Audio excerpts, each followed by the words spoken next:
Hello, and welcome back to today's American Flyer Trains for the continuation of the rebuild of American Flyer Lines number 322, a 464 Hudson locomotive from 1947, die-cast body. In a previous session, we left it that I needed to replace this wheel, which was in this position on a geared axle on the steam locomotive chassis because the rim had fractured and was falling off. The reason, probably the root cause of this whole thing was this. First of all, the rim was a zinc alloy. The white plastic insulator was shrinking. It's early stages of plastic. And when it shrank, the rim did not, and therefore the rim began spinning freely on the wheel. And of course, that got no traction.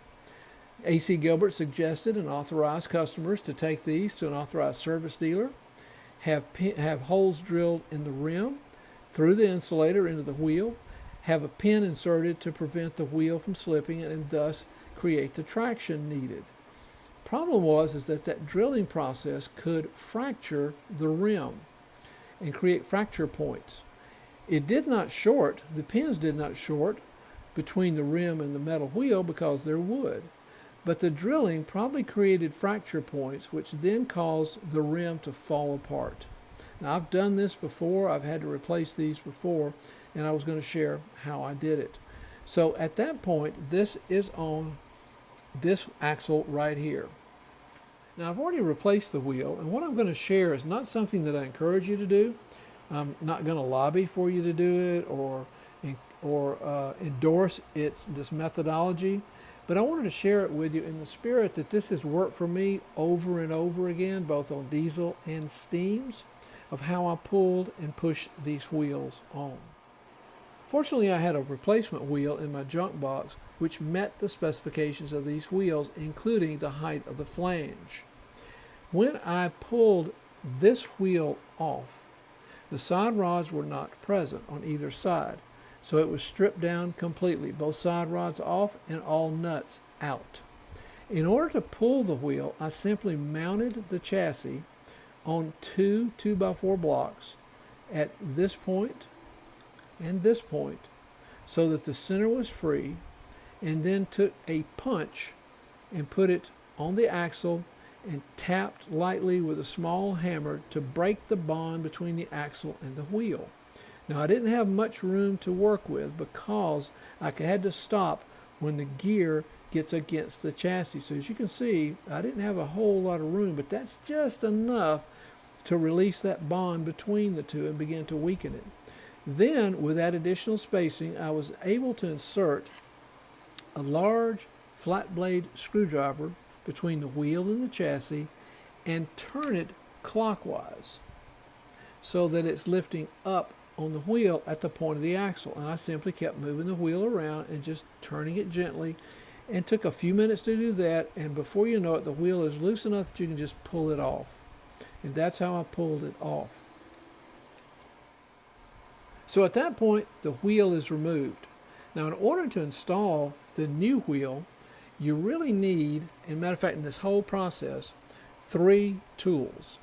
A wheel puller that can be used on steam and diesel, a quartering tool, which is required for steam locomotives, such that you get a wheel opposite the wheel, another wheel on the same axle, 1/4 of a revolution difference from the other wheel, and hence it's called a quartering tool. And then you need a vice grip to push the wheel on, as recommended by Mr. Barker, and it's what I've used. But I only have the vice grip available to me. Fortunately, I have a neighbor that has metal and wooden vice grips, and they both work very well, especially the wooden one for pushing wheels on. So I don't have the puller and I don't have the quartering tool. I need both of them. But fortunately, I was only replacing one wheel, so I was going to leverage the side rods, risky as it is, to be my quartering tool. And here's how I did it. Remember, this wheel is already off. So on this side, I go ahead and install the side rod. And I go ahead and install the side rod on this side at only 2 contact points, of course, this one and this one. The wheel is not even there. Then I take it on this side and I play with it until I feel like that I've got the side rod running straight down the center axis of the 3 axles, covering them up exact same way. Holding it in place, I then tape, using blue masking tape, this wheel firmly, very firmly, against the chassis, wrapping it several times until I have it in place, but yet not covering up this side. Over on this side, I reinstall this side rod.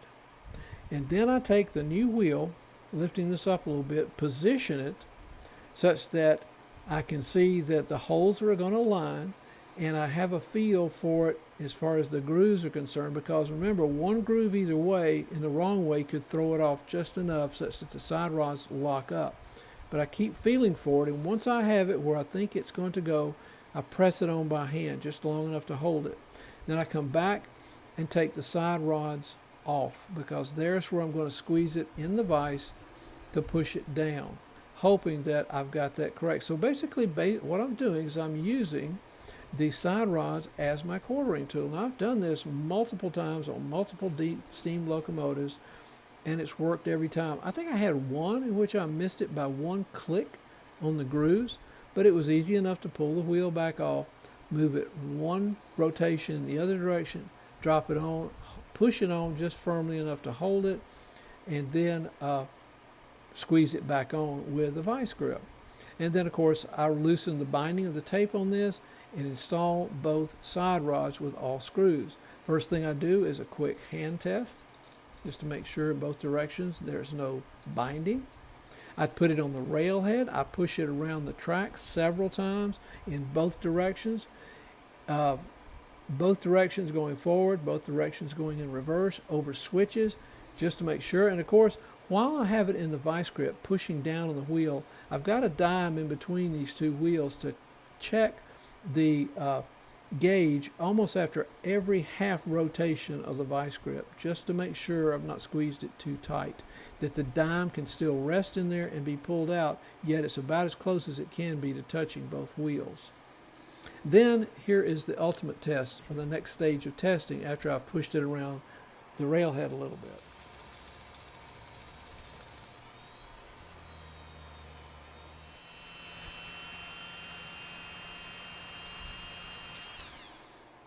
After those 3 tests, hand test, railhead, and with a rotary tool at some high revolution, high RPMs, feel like if I don't get any binding in either direction, I'm probably good to go and ready to take it to the next stage of assembly. Before the next stage of assembly, I'm going to make sure that I have all 3 axles lubricated. This one actually has brass bushings on it. I was surprised.